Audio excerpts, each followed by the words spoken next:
Ano gar, birthday ko na. Tara, shot na ba? Puro ka outfit check eh. Yan o, magluluto na ako ng pulutan garo. Bopis garo. Solid yan. Labas mo na yung 4 kantos natin dyan. Ano gar? G, birthday eh. So what up, kumusta kayo? Aking kabuhat nagbabalik. Ngayong araw na to ay aking birthday. Kaya naman naisipan ko magluto ng paborito kong ulam. Tara, samahan nyo ako. Let's go. Yan, may mamasitaan na to. Powder tayo dyan. O yung asweting tawagin. At gagamit din tayo ng Knorr pork cubes. At meron din tayong carrots, may siling labuyo at luya. At syempre ang di mawawala ang magkapatid, bawang at sibuyas. At gagamit din tayo ng patis at suka. Silver Swan, baka naman birthday. At eto naman yung baga ng baboy. Ang una kong gagawin nagpaint lang ako ng kawali. Tapos naglagay na rin ako ng mantika. Tapos igigisa ko na rin tong bawang at sibuyas. Mekos-mekos lang natin yan insan hanggang sa maging golden brown nyo yung bawang at sibuyas. Tapos ilalagay ko na rin tong siling labuyo at luya. Tapos isusunod na natin to yung baga ng baboy. Bali 1 kilo nga pala to. Pero depende po sa inyo kung gaano kadami ang gusto nyo lutuin. Yan, nalagay na natin. Halu-haluin muna natin. Yan, halu-haluin natin. Nang sa ganun maluto din yung mga nasa ibabaw. At habang ginigisa ko yung baga, pwede na tayo maglagay ng suka. Yan, bali 2 kutsara yung ilalagay ko. Goods na muna yan. Pwede naman tayo magdagdag mamaya Tapos mag-a-add din tayo ng kalahating baso ng tubig para mas malambot, para all good.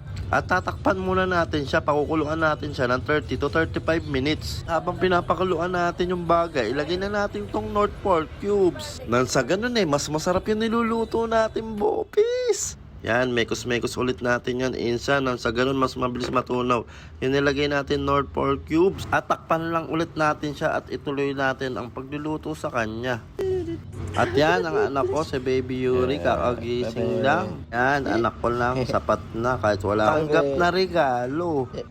At dahil kumukulo na nga siya, pwede na natin ilagay yung carrots. Yan, lagay na natin lahat. Yan, halu-haluin ulit natin para maluto agad yung nilagay nating carrots. Para goods. At after nga nun ilalagay ko na tong mamasitaan na to, powder. At halu-haluin ko lang to ulit, tapos tatakpan natin ulit siya. Papakuluan natin siya ng 10 minutes. At dahil kumukulo na nga siya, titimplahan na natin siya. Grabe, naamoy ko na siya. Amoy pa lang, solid na.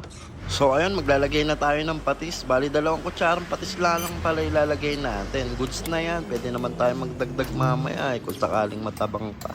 Maglalagay din tayo ng magic sarap. Ito yung sikreto natin. Optional lang to. Pwede rin kayo hindi maglagay. At yan, luto na ang ating bopis. Grabe. Amoy pa lang. Abay, sigurado mapaparami na naman ang kain ko dito. Kaya itry nyo na rin to guys. Sobrang dali lang na itong gawin. Ito na yung part na favorite ko. Food check na natin yan. Wow, sobrang panalo. Quality na naman. Goods na goods. Siguro dito ko na rin tatapusin yung video ko. Maraming salamat sa panonood. Sana may natutunan kayo sa simpleng pagluluto natin. Maraming salamat sa panonood. Hanggang sa muli. Kabuhat. Peace out, all good, gang.